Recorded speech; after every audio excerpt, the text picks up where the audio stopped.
कि वह विधानसभा भंग करके साथ ही चुनाव कराने के पक्ष में थे। यह बात भी सामने आई कि कोई भी विधायक विधानसभा भंग करने के पक्ष में नहीं है। तो क्या यह स्थिति हो सकती है कि जनता दल यूनाइटेड में भी क्या बिखराव आ सकता है, टूट हो सकती है नई सरकार बनाने के लिए? और जो आपने सवाल उठाया कि अगर वो जाते भी हैं, तो इंडिया दल समूह का वो नुकसान नहीं होगा जिसकी कल्पना की जा रही है, जिसके बारे में कहा जा रहा है। श्रवण जी, मैं आपके पास आना चाहता हूँ कि जो हम लोग आपकी बात को भूले नहीं, केवल नीतीश कुमार जी का जो चर्चा है, वो 4 महीने तक की है। उस संदर्भ के साथ कि अगर वो जाते भी हैं, तो इंडिया दल समूह का कितना नुकसान होगा और उनको क्या हासिल हो पाएगा? जी, श्रवण जी। सुनील जी, जो कुछ हो रहा है बहुत अच्छा हो रहा है और ये देश हित में हो रहा है।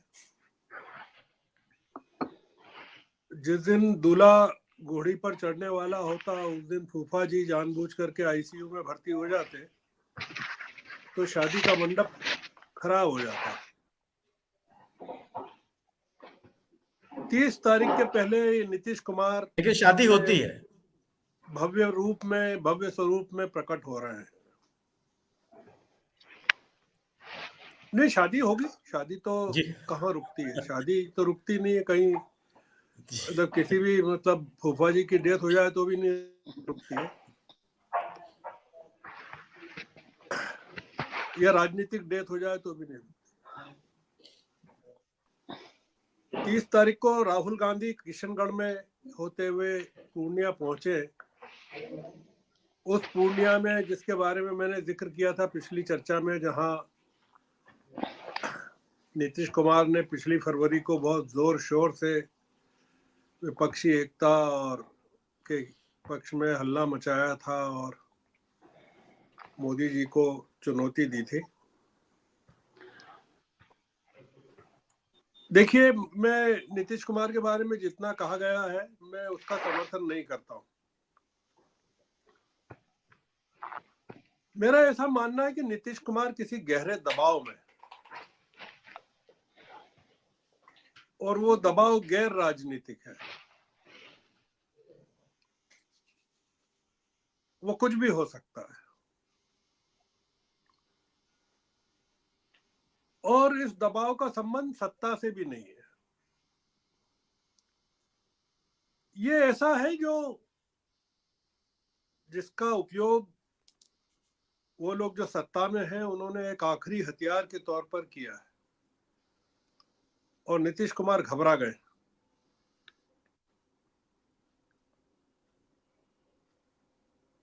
कोई ऐसी चीज हो सकती है जो नीतीश कुमार को आंतरिक रूप से, शारीरिक रूप से, मानसिक रूप से तोड़ सकती है, और ये दबाव और ये तनाव उनके चेहरे पर नजर आ रहा है। राजभवन के जो चित्र हैं, वो कुर्सी खाली होने के चित्र नहीं है। जिस मुद्रा में नीतीश कुमार खड़े हुए हैं, सिकुड़े हुए, वो हकीकत है। नीतीश कुमार का खेल अब खत्म हो चुका है।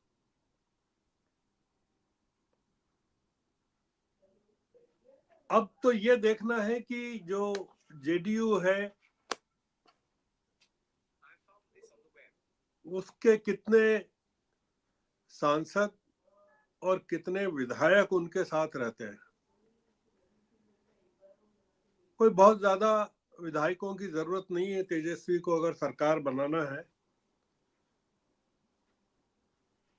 जेडीयू के 45 सांसद हैं अभी, और वो 45 सांसद जानते हैं कि अगला चुनाव विधायक जीत नहीं पाएंगे, और जो सांसद हैं वो भी जानते हैं कि वो अब चुनाव नहीं जीत पाएंगे। भारतीय जनता पार्टी के दो तरह के खेल थे। एक तो ये था कि इंडिया ब्लॉक को डिमोरलाइज करना, और एक ये कि बीजेपी का मनोबल बढ़ाना। नीतीश कुमार के एपिसोड से जो पता चलता है वो ये चलता है कि भारतीय जनता बहुत ज्यादा डरी हुई है। ये पता चलता है कि मंदिर की प्राण प्रतिष्ठा ने उसके अंदर, पार्टी के अंदर कोई प्राण नहीं भरे हैं। ये पता चलता है कि भारतीय जनता पार्टी के लोकसभा चुनाव को लेकर प्राण निकल रहे हैं।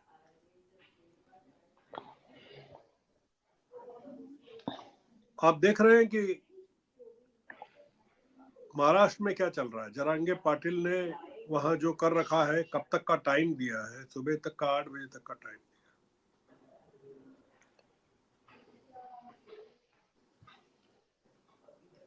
बिहार की 40 सीटें नीतीश के जाने के बाद इंडिया ब्लॉक के लिए ज्यादा सुरक्षित हो जाएंगी। अब सीटों का बंटवारा कांग्रेस और आरजेडी, सीपीआई, सीपीएल, सीपीएम और सीपीआई एमएल के बीच में होगा। और बीजेपी को सीटें नीतीश कुमार के साथ बांटना पड़ेगी।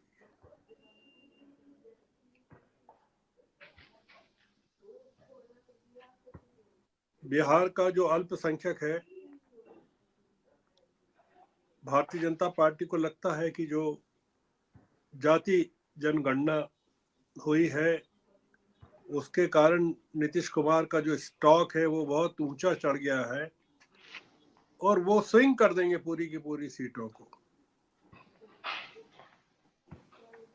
बिहार की जनता जानती है कि भारतीय जनता पार्टी जाति जनगणना के विरोध में है और नीतीश कुमार ने जाति जनगणना की जो उपलब्धियां थी उसको समाप्त कर दिया है।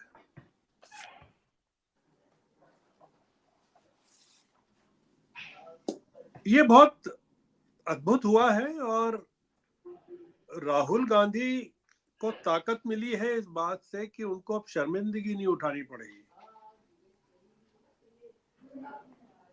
अखिलेश यादव ने बहाना बनाया था कमलनाथ की टिप्पणियों का। ममता बनर्जी ने बनाया है अधीर रंजन की टिप्पणियों का। जेडीयू मुद्दा बना रही है रोहिणी आचार्य की टिप्पणियों का।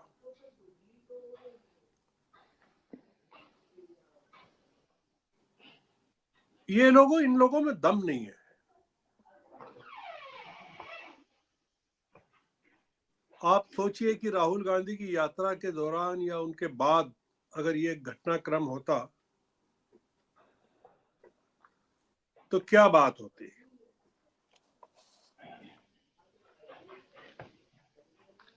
आज तक उन्होंने हरिवंश जी के खिलाफ कोई कार्रवाई नहीं की, आज तक।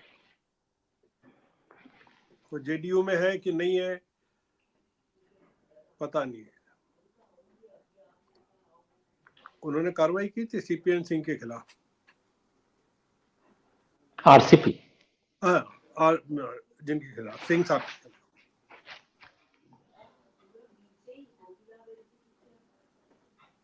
ये नीतीश कुमार ने अपने ऑप्शंस खुले रखना मजबूरी थी उनके लिए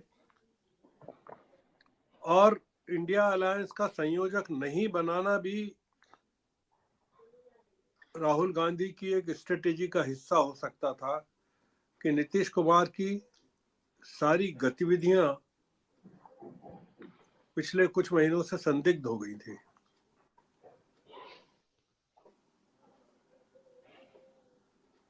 अभी भी वो सफाई नहीं कर रहे हैं।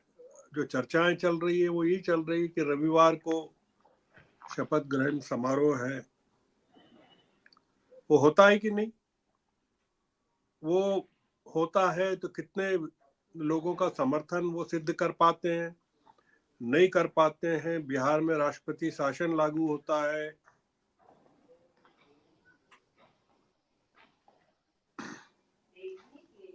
मैंने पहले भी कहा था, फिर रिपीट कर रहा हूं कि नीतीश कुमार की जो राजनीति है वो लोकसभा चुनाव के बाद समाप्त हो जाएगी। ये जितने दल हैं, जेडीएस, जेडीयू, आम आदमी पार्टी, ये सब खत्म होने वाले हैं। ये अगर इंडिया ब्लॉक में अगर शामिल होकर समझौता नहीं करेंगे और सम्मिलित रूप से लड़ाई नहीं लड़ेंगे तो ये समाप्त होने वाले हैं। देश को देखने का मौका मिल रहा है, एक जो देश किस तरह खड़ा है, कहाँ खड़ा है, पूरा भार राहुल गांधी के कंधों पर किस तरह से आ गया है लड़ाई का। ये नकली लोग जो जयप्रकाश नारायण और कर्पूरी ठाकुर की बात करते हैं कितने बोगस साबित हो रहे हैं। मैं पहले भी कह चुका हूं और फिर रिपीट कर रहा हूं, मैंने 1974 के मूवमेंट में लालू यादव को रोज देखा है, पटना में, बिहार में। मुझे स्मृति में नहीं है, मेरी किताब में भी नहीं है बिहार आंदोलन की, कि नीतीश कुमार की कोई भूमिका थी या नीतीश कुमार का कोई फोटो मेरे पास है या मैंने उनको देखा है।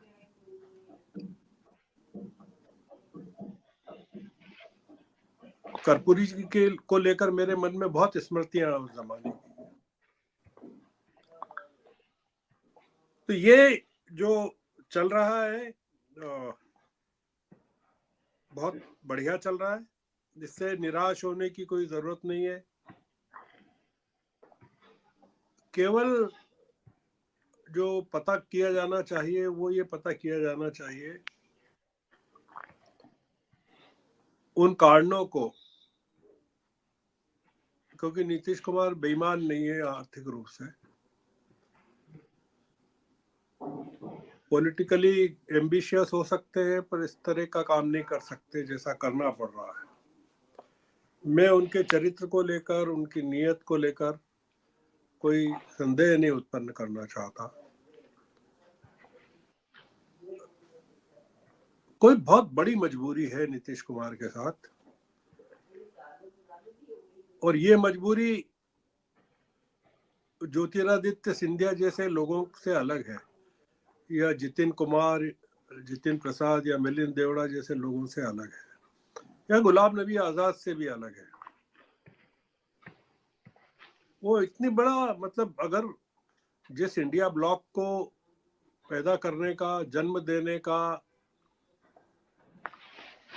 उन्होंने काम किया, उसको इस तरह से जंगल में कपड़े में लपेट कर छोड़कर जाने का दुस्साहस नीतीश कुमार अगर करना चाह रहे हैं तो कोई बहुत बड़ी वजह होना चाहिए। ये मैं, वो सत्ता चाहते हैं, मुख्यमंत्री बनना चाहते हैं या देश के उपराष्ट्रपति बनना चाहते हैं, जैसा कहा जा रहा है कि वो उपराष्ट्रपति भी बन सकते हैं, मैं कोई भी कारण खरीदने को तैयार हूँ, बाय करने को तैयार हूँ। ये जरूर है कि उन्होंने इंडिया ब्लॉक को एक बड़े संकट में डाल दिया है, और पर मैं ये भी कह रहा हूं कि इंडिया ब्लॉक को बहुत बड़ा फायदा होगा नीतीश कुमार के जाने से, क्योंकि वो रोज रोज के अफवाहों से मुक्त हो जाएगा। नीतीश कुमार को लेकर जो अफवाहें चल रही थी उससे फ्री हो जाएगा, और बिहार में एक नए किस्म का समीकरण बनेगा, सीटों का बंटवारा होगा। बिहार में असली लड़ाई तो जो लड़ी है वो लालू यादव ने लड़ी है, और तेजस्वी लड़ रहे हैं, और अभी भी लड़ रहे हैं। ईडी से लड़ रहे हैं, सीबीआई से लड़ रहे हैं, अपने स्वास्थ्य से लड़ रहे हैं, परिवार में लड़ रहे हैं। नीतीश कुमार के पास तो न खोने के लिए कुछ है, न पाने के लिए कुछ है। तो इसलिए, और आप पाएंगे कि पूरा बिहार जो है इस समय लालू प्रसाद यादव के साथ है। नीतीश कुमार को जो कुछ भी करना पड़ रहा है वो आने वाले दिनों में प्रकट होगा। एकदम प्रकट नहीं होगा। उसके कारणों के बारे में वो खुद ही बताएंगे और कोई नहीं बताएगा। और लोकसभा तक हमको प्रतीक्षा करना चाहिए। ऐसे कई लोग हैं जो लोकसभा चुनाव के बाद खत्म होने वाले हैं, और नीतीश कुमार जो कर रहे हैं वो अखिलेश यादव के लिए भी संदेश है, और अरविंद केजरीवाल के लिए भी संदेश है कि आखिरी मौका है इन लोगों के लिए। राहुल गांधी को डरने की जरूरत नहीं है, वो डरते भी नहीं है और डरेंगे भी नहीं। अगर डरते होते तो अभी तक तो डर जाते। ये सब लोग डरे हुए हैं। तो इसलिए सुनीलम जी ने एक शब्द का उपयोग किया था, आत्महत्या। अगर आत्महत्या करने पर ही उतारू हैं जेडीयू, तो उसको करने देना चाहिए। जैन धर्म में इसको संथारा कहते हैं कि आप मर्जी से प्राण त्यागना चाहते हैं। आपको कोई दबाव में नहीं है कि आपको कोई मार रहा है, जहर दे रहा है, आप खुद ही प्राण त्यागना चाहते हैं और अन्न जल छोड़ देते हैं। तो ये जो है अन्न जल नहीं छोड़ रहे, इंडिया ब्लॉक छोड़ रहे हैं। तो इसलिए अगर नीतीश कुमार, जैसा उनसे कहा गया था कि शाम तक अपनी स्थिति स्पष्ट कर दें, वो तो करेंगे नहीं। वो जो मनोज झा है, उनका ट्वीट चल रहा है कि उन्होंने कहा है कि प्रार्थना की है बिहार के मुख्यमंत्री से कि वो शाम तक स्थिति साफ। तो वो क्या करेंगे बेचारे साहब? बैठ के तो बीजेपी में चल रही है, नीतीश कुमार के यहाँ थोड़ी चल रही है। तो इसलिए उनको आत्महत्या करने की इजाजत देनी चाहिए और उसके लिए किसी कोर्ट की जरूरत नहीं है। ये भारत की राजनीति के लिए बहुत ऐतिहासिक क्षण है, और इसमें से जो इस मंथन में से जो अमृत निकलेगा वो भारतीय राजनीति को और विपक्ष की राजनीति को मजबूत बनाएगा, ताकतवर बनाएगा। और अब ये देखना चाहिए कि नीतीश कुमार अगर ऐसा करते हैं तो बिहार में भारतीय जनता पार्टी आपस में किस तरह से झगड़ती है, पेश आती है, और Sushil Modi deputy chief minister बनने को तैयार अगर होते हैं तो उनके चेहरे पर किस तरह की प्रसन्नता व्यक्त होती है, जो अभी तक नीतीश कुमार को कोस रहे थे, गालियां दे रहे थे। तो इसलिए बिहार के लोग सब कुछ देख रहे हैं। देश के लोगों ने गांधारी चरित्र अपना लिया हो तो बात अलग है, पर बिहार के लोगों की आंखें खुली हुई है। तो इसलिए उनको कोई दिक्कत नहीं है। मैं बिहार को अच्छे से जानता हूँ। तो बिहार बीजेपी को भी और नीतीश को भी बहुत अच्छे से इसका जवाब देगा। चुनाव होने दीजिए।